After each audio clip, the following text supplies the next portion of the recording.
Bonjour du coup, bienvenue. J'espère que vous m'entendez bien. N'hésitez pas, donc, comme je disais, à me dire si vous m'entendez pas bien. Donc bienvenue pour cette conférence sur la transition environnementale et énergétique des actifs immobiliers, avec pour objectif de vous présenter ce que peut donner votre plan d'action dès 2025. Dans cette conférence, donc, ça sera un format 20 minutes où je parle, et après 10 minutes où je prends vos questions si vous en avez. Donc comme on ne peut pas parler de tout, on va se concentrer principalement sur la transition énergétique de vos actifs. Pourquoi? Parce que aussi tout simplement, que ce soit sur l'impact environnemental que vous avez ou dans les OPEX que vous pouvez avoir dans vos actifs, ça représente quand même un gros volet et c'est un bon sujet pour démarrer et avoir des résultats concrets assez vite. À ce niveau-là, on a souhaité identifier deux gros défis dans votre secteur d'activité en termes de résilience. Ça va être l'adaptation au changement climatique, du fait que ça va générer une forme d'inflation énergétique. Vous allez consommer plus en hiver et en été du fait des changements climatiques, selon là où vous êtes installé, et une grosse dépendance au réseau énergétique, notamment via la volatilité des prix. Ça, on l'a bien vu, notamment avec la crise ukrainienne récente. On a eu une grosse montée des tarifs et heureusement, pour beaucoup de secteurs, on a eu une forme de bouclier tarifaire. À l'avenir, ça risque de se reproduire et c'est pas dit qu'on ait de nouveau ces protections, donc c'est important d'anticiper pour le futur. Donc là-dessus, c'est pour ça que l'axe qu'on veut identifier avec vous aujourd'hui, c'est votre résilience énergétique, qui est un levier clé pour votre transition et celle de vos actifs. Rapidement, donc, je m'appelle Arnaud, je travaille chez Ping Strategy. On est un cabinet de conseil et d'études en performance environnementale. On souhaite avant tout travailler avec les organisations pour identifier leurs impacts sur l'environnement, mais aussi leur dépendance à l'environnement. Donc ici, encore une fois, on va se focaliser sur l'énergie. Là-dessus, on s'est fixé 3 missions. Insuffler une prise de conscience, donc vous présenter les enjeux, que vous les compreniez, parce que c'est plus simple d'agir sur eux une fois que vous les avez compris. Puis vous guider vers des décisions durables en co-construisant avec vous des plans d'action qui vous correspondent et que donc vous avez envie de mettre en place par vous-même et donc inspirer votre passage à l'action. Notre but n'est pas de vous tenir par la main et de vous accompagner tout le temps. On reste disponible bien sûr, mais un plan d'action efficace et que vous allez mettre en place, c'est un plan que vous allez majoritairement gérer par vous-même. Donc l'idée, c'est que vous ayez quelque chose de clé en main à la fin que vous comprenez et que vous maîtrisez. Avec pour but donc de faire en sorte que vous puissiez vous adapter aux enjeux environnementaux et de construire votre culture d'entreprise de demain sur ces enjeux. On fait au passage partie d'un groupe qui est le groupe Solstice, qui a des activités d'ores et déjà dans la transition énergétique et environnementale via donc tout à droite Solstice, donc notre maison mère qui installe des panneaux photovoltaïques, notre filiale de terrain d'investissement, j'en reparlerai plus tard, Novengo, qui permet de financer vos projets. On parlera des modes de financement pendant cette conférence. Notre filiale sœur Mobilize Power Solutions qui installe des bornes de recharge de véhicules électriques que vous pourrez retrouver au stand C337 juste à côté. Et l'autre filiale NR Pure qui fait l'isolation et l'étanchéité de vos toitures. Donc voilà, on a déjà toute une gamme aussi de solutions clés en main dès la fin de l'accompagnement à vous proposer avec des acteurs, ce qui nous permet aussi d'avoir une approche qui est très proche de la pratique et des réalités physiques du secteur. On a aussi tout un pôle d'experts sur d'autres solutions énergétiques quand on ne l'a pas dans notre groupe, auquel on pourra vous donner accès bien sûr. Donc je le disais, l'idée est de travailler sur la résilience énergétique, votre résilience énergétique. Pour ça, je vais vous parler de ce qu'on appelle nous donc, un schéma directeur énergétique, une stratégie énergétique, en identifiant vos dépendances et vos opportunités d'autonomie. Et donc sur ce focus, ça va se passer en 4 étapes. Donc pour faire très simple, pour atteindre cette résilience énergétique, on va commencer par planifier, on va commencer par les planifications, puis on va identifier vos opportunités et vos gisements. On viendra ensuite chiffrer ces différentes choses qu'on identifiera pour que vous puissiez prendre une solution et un choix qui soit éclairé afin de passer à l'action via votre plan d'action. Pour la première étape, donc on va identifier vos besoins. Donc vous avez 2 types de besoins. Vous avez un besoin de consommation énergétique, que ce soit sur vos bâtiments existants qui, eux, vont avoir des consommations que vous connaissez aujourd'hui mais qui risquent d'évoluer dans le futur, donc déjà modéliser ça. Mais aussi vos bâtiments neufs. Vous avez certainement des plans de développement, d'aménagement. Il y a des bâtiments qui vont être détruits, d'autres qui vont être rénovés, d'autres qui vont sortir de terre. C'est très difficile d'identifier quelle va être la consommation de ce type d'actifs. Ça, c'est des choses qu'on fait, on se base sur ce que vous avez déjà et on vient modéliser des consommations futures. Première étape, donc savoir ce que vous allez consommer. On va aussi regarder quels sont les différents potentiels de production d'énergie sur site, sur les bâtiments, donc encore une fois, existants, à rénover ou à sortir de terre.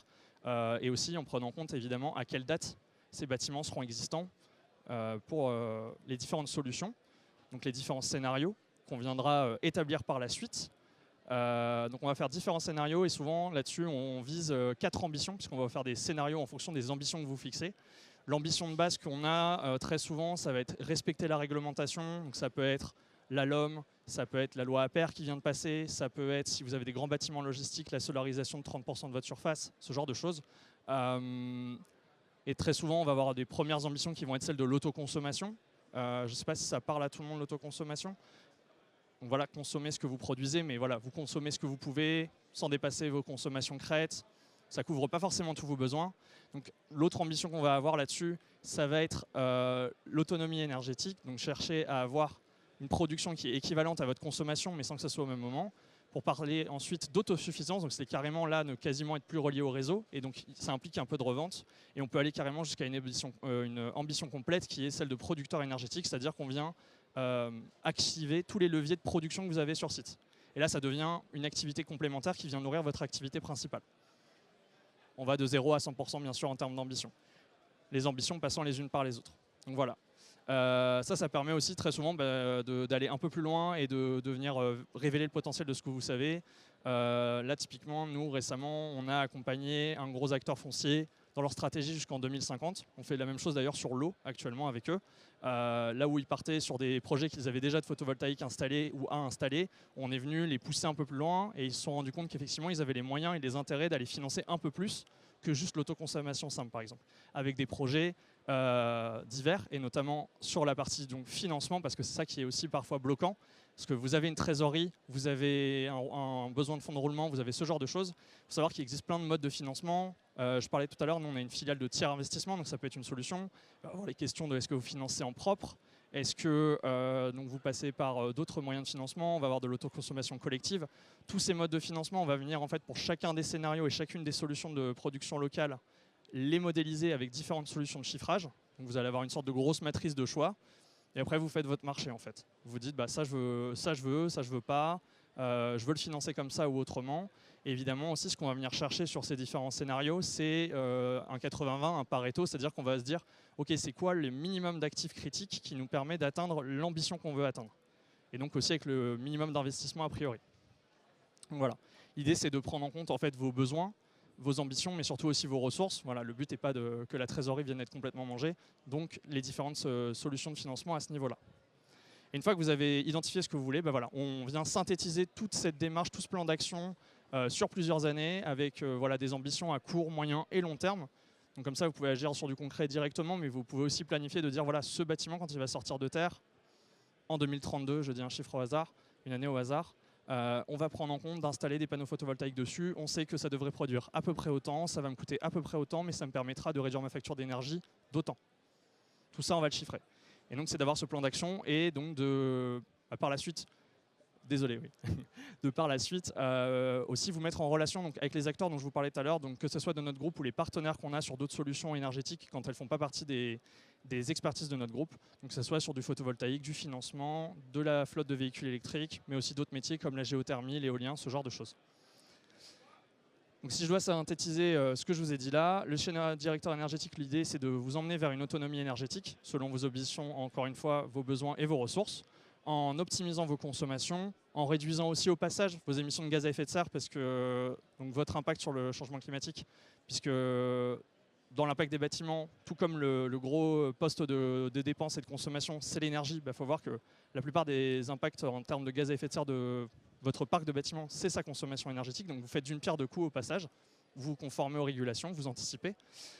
Pour aussi sécuriser donc, vos approvisionnements en énergie, puisque vous produisez vous-même, vous ne dépendez plus du réseau et du prix du réseau aussi qu'on vous imposera potentiellement. Et ce qui vous permet donc au global de maîtriser les coûts totaux d'exploitation de votre parc et de vos actifs immobiliers. Voilà, c'est à peu près tout pour moi. Et si vous avez des questions maintenant, je les prendrai. Je vous laisse en fonction. Et merci de votre écoute du coup. Vous les entendre s'il y a des questions. Et du coup, bonjour Arnaud, en termes de schéma directeur, qu'est-ce que ça veut dire en termes de priorisation? Comment je sais ce que je dois pouvoir faire en premier ou reporter à plus tard, et comment, quels vont être les critères pour cette priorisation? Ok, très bonne question, merci. Ça fait bizarre de s'entendre. Là-dessus, encore une fois, ça va dépendre de certains critères qui vont être prioritaires pour vous. Sur certains accompagnements, on va mettre en compte principalement l'énergie, mais parfois on va prendre l'énergie et le carbone, parfois d'autres aspects là-dessus en fonction de aussi vos réalités, vos engagements, vos réglementations. Très simplement, on va identifier tous les potentiels qui s'adaptent aux différents actifs que vous avez, les placer on va très simplement faire des matrices d'impact effort entre ce qui est faisable pour vous, ce qui vous paraît réalisable, ce qui est réalisable aussi techniquement, ce qui répond le plus ou moins à vos besoins. La solution aussi, ça va être celle qui répond, sur laquelle vous avez envie de vous lancer et que vous avez les moyens de financer selon les modèles de financement et qui répondent à vos ambitions et vos ressources. Je ne sais pas s'il y a d'autres questions. Je ne sais pas aussi s'il y a d'autres sujets que vous souhaitiez aborder peut-être en venant à cette conférence, parce qu'on vient souvent pour un titre et pour une description. Si vous souhaitez échanger à ce sujet, ça c'est autre chose qu'on peut faire, bien sûr.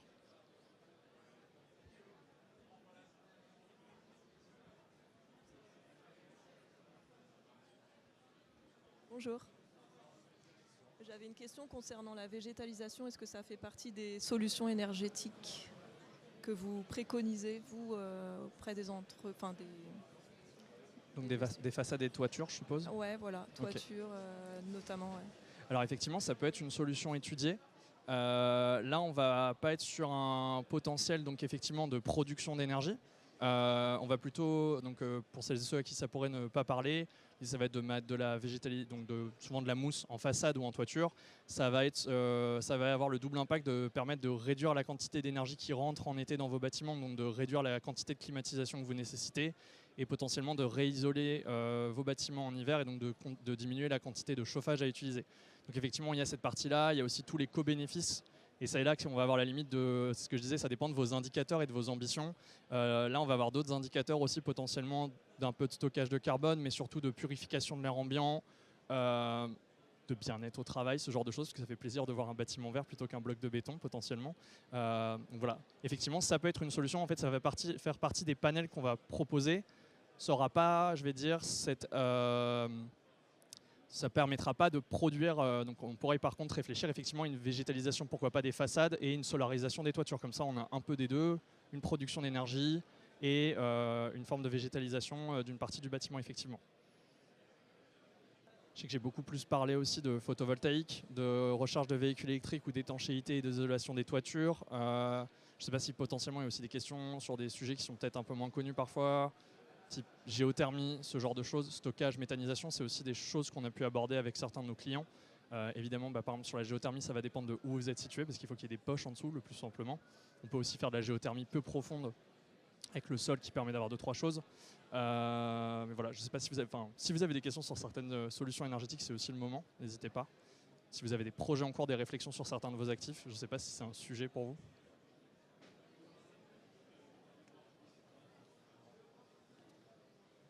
Vous êtes juste dit, super, une conf, je vais digérer, je vais l'écouter, ça va être super. C'est ça? La bonne digestion, du coup.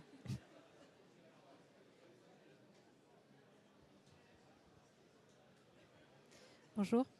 Bon alors, je suis arrivée en cours de conférence, donc peut-être que vous avez déjà traité de ça. Le groupe Solstice, vous avez peut-être parlé déjà de vos relations avec le groupe Solstice, comment vous êtes structuré? Ah, bah désolé si ça a déjà été vu. C'est pas grave, c'est pas grave. C'est très bien. Si vous retenez ça, en plus, c'est parfait. Comment ça se passe? Donc, je ne me suis pas trop étalé sur comment ça fonctionne, mais à la base, on a Solstice qui est créé en 2009, donc qui fait de l'installation de centrales photovoltaïques, principalement en toiture, mais qui aujourd'hui fait de l'ombrière de la centrale sol. On produit nos propres ombrières d'ailleurs, au passage. On a une BU pour ça qui s'appelle Start. On fait nos propres ombrières produites en Europe. On a Solstice qui, en fait, très jeune, se développe aussi sur les autres métiers, donc que ce soit Pink sur le conseil en performance carbone notamment et énergétique, ou Mobilize au niveau de l'IRVE, donc des infrastructures de recharge de véhicules électriques. En fait, on a très vite développé tous ces métiers.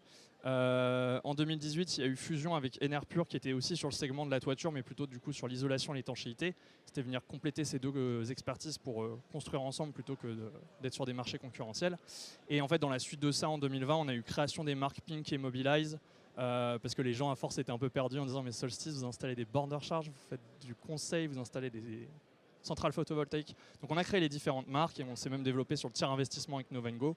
Donc à ce niveau-là, en fait, on est un groupe qui se veut porter des solutions clés en main avec de la stratégie et ensuite, en fonction de ce que vous souhaitez faire, soit des missions qui peuvent être données par des expertises du groupe ou des mises en relation avec d'autres experts sur les métiers sur lesquels on n'a pas souhaité développer une expertise pour le moment, avec aussi donc, les solutions de financement.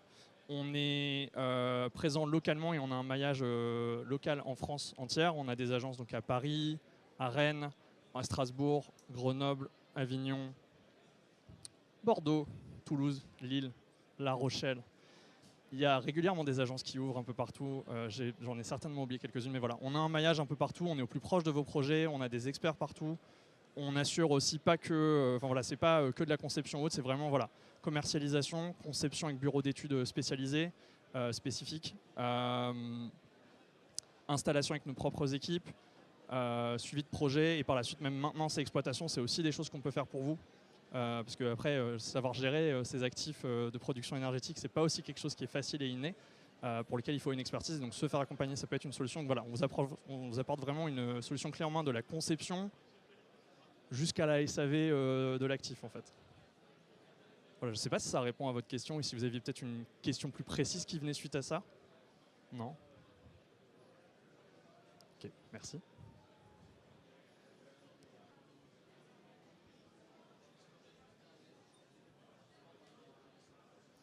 Bah écoutez, s'il n'y a pas plus de questions, je vous remercie beaucoup de votre attention, des différentes questions qu'il y a eu. S'il y a d'autres questions qui arrivent finalement, parfois on n'ose pas aussi poser la question face à tout le monde, vous n'hésitez pas, moi je suis au stand juste à côté, c'est 33.7, il y a aussi d'autres collègues des autres marques du groupe, si vous avez des sujets plus concrets aussi sur lesquels vous souhaitez discuter. Et voilà, donc merci beaucoup de votre attention et bonne journée.